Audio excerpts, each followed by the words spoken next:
Olá pessoal, tudo bem com vocês?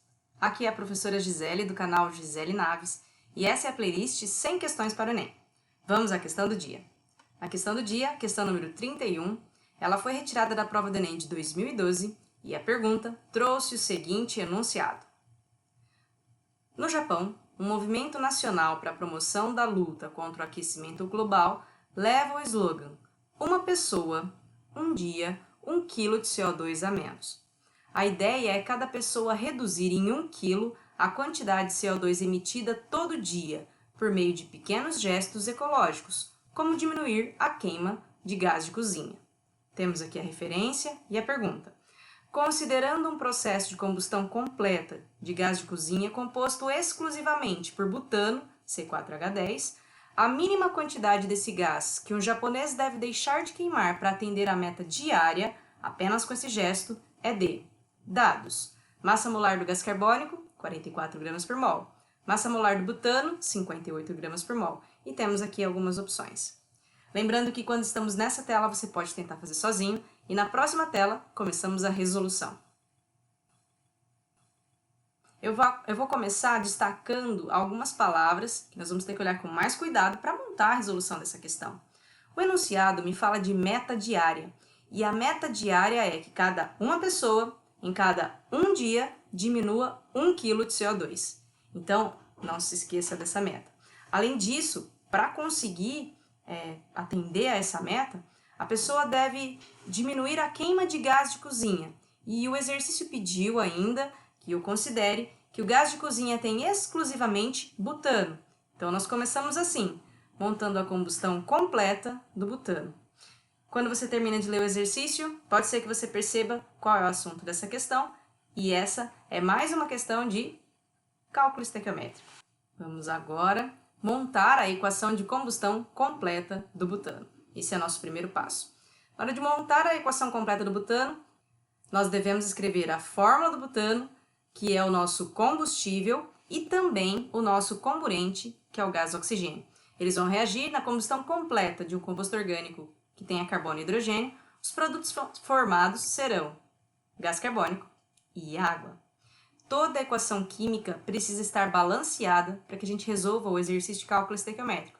Quando você for fazer o balanceamento, balanceia na seguinte ordem: primeiro carbono, depois hidrogênio, depois oxigênio. Quando você vê o número 4 aqui do carbono, você sabe que vai ter que colocar o número 4 aqui de coeficiente estequiométrico. São 10 hidrogênios, para dar 10 você coloca o número 5 aqui e acerta hidrogênio. E aí o oxigênio é mais complicado, dá 4 vezes 2 dá 8, 8 mais 5, 13, então aqui vai vir 13 sobre 2. E assim fica o nosso balanceamento. Equação balanceada, podemos dar início à resolução do cálculo estequiométrico. Eu sugiro que você monte no seguinte esquema. Primeiro você escreve 3 linhas debaixo da equação, a linha que você chama linha de mol, a linha de conversão e a linha de exercício. Escritas as 3 linhas, você já pode montar a linha de mol. A linha de mol, ela contempla apenas o número do balanceamento, apenas o coeficiente estequiométrico. Então, se o coeficiente do butano é 1, você vem e escreve 1 mol. O coeficiente do gás oxigênio é 13 sobre 2, e 13 sobre 2 é 6,5, você escreve 6,5 de O2. 4 gás carbônico, 5 H2O. Montada a linha de mol, você vai pular a conversão, vai vir para a linha do exercício. Na linha do exercício, você volta a ler o enunciado, e do enunciado você retira uma condição e uma pergunta. A condição é que você atinja a meta, e a meta era de 1 kg de CO2 a menos. 1 kg de CO2 a menos são 1.000 gramas a menos de CO2. E a pergunta é, quanto de gás de cozinha a pessoa vai parar de gastar? Então, essas são as informações que o enunciado me trouxe. Então, a pergunta é, quanto de gás de cozinha? A condição é 1 kg de CO2 a menos. E eu vou colocar tudo isso na linha de exercício. Assim, quanto de gás de cozinha, que é 1 kg, 1.000 gramas de CO2 a menos. Para que a gente possa fazer uma regra de 3, é preciso que a unidade de cima e a de baixo sejam do mesmo tipo. E aqui, ó, mol-grama, não é o mesmo tipo. Então, eu vou ter que contar com a linha da conversão. Vou ter que converter 1 mol para grama. 1 mol de butano, a questão me deu. 1 mol de butano vale 58 gramas. Então, eu vou escrever 58 gramas aqui vezes 1 mol. 1 mol de CO2, a questão me deu aqui, ó, é 44 gramas por mol. E eu vou multiplicar por 4. Então, convertendo, eu vou ficar com 1 vezes 58 gramas de butano, 4 vezes 44 gramas de gás carbônico. Então, assim fica convertido. Eu tenho grama sobre grama, então agora eu posso fazer a regra de 3. Então, olha o que temos. 58 gramas está para 4 vezes 44 gramas, assim como x está para 1000 gramas.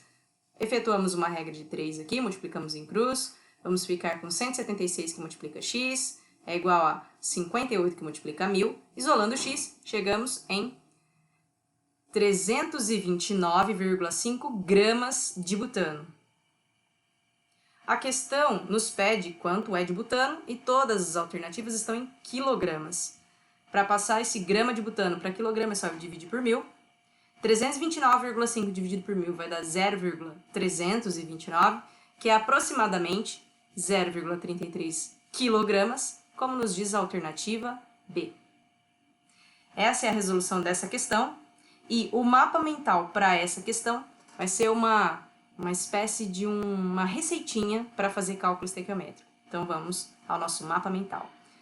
Para começar, isso é apenas uma sugestão de como você deve proceder para resolver boa parte das questões de cálculo estequiométrico. Então, uma sugestão de passos. Minha sugestão para você, além dessa sugestão de passos, é que você anote esses passos no post-it, pega essa mesma questão que acabamos de resolver e tenta fazer de novo ela seguindo os passos. A 31 e a 30 também. Então, as duas questões eu resolvi seguindo esse passo a passo que eu vou listar para vocês. Então, seu mapa mental agora é um pouco diferente, ele parece uma receita, mas ele é só uma sugestão de passos para resolver. Primeiro de tudo, você precisa da equação química balanceada, e sem equação balanceada, não dá para resolver a questão. No segundo passo, você esquematiza 3 linhas debaixo da sua equação.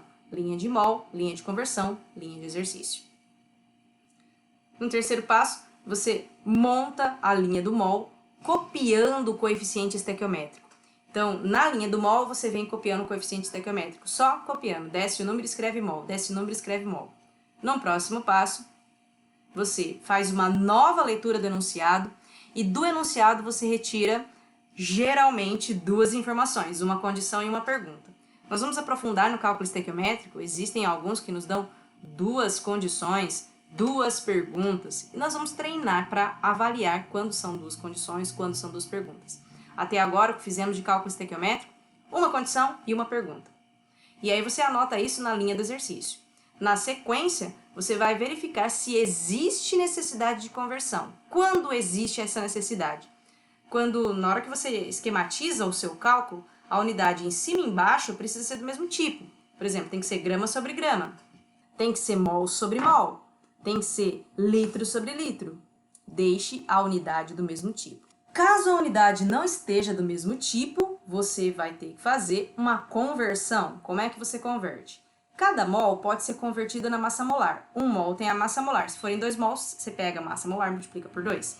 Se forem 3 mols, você pega a massa molar e multiplica por 3. Como nessa questão que acabamos de fazer, na questão número 31, eram 4 mols de CO2, multiplicamos o 44 por 4, porque eram 4 mols.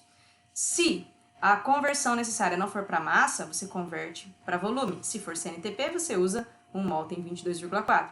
Se forem 2 mols, você usa 2 vezes 22,4. Se forem 3 mols, você usa 3 vezes 22,4. Você também pode converter esse 1 mol para a constante de Avogadro, que é o número 6 vezes 10 a 23. Você ainda poderia usar PVNRT para fazer essa conversão.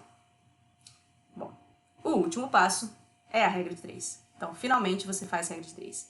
Tem gente que faz uma brincadeira dizendo que química é só regra de 3, não sei o que. Mas olha, demorou tudo isso para fazer a regra de 3. Então, química é um monte de coisa e termina e encerra com a regra de 3. Então, olha, minha sugestão. Você copia esses passos, deixa eles anotados no post-itzinho, resolve de novo a questão número 30 e a 31, seguindo esses passos. Esse é o final do nosso mapa mental. Na próxima questão, nós vamos ver mais cálculo estequiométrico, um pouco mais sofisticado. Eu espero vocês para a próxima questão.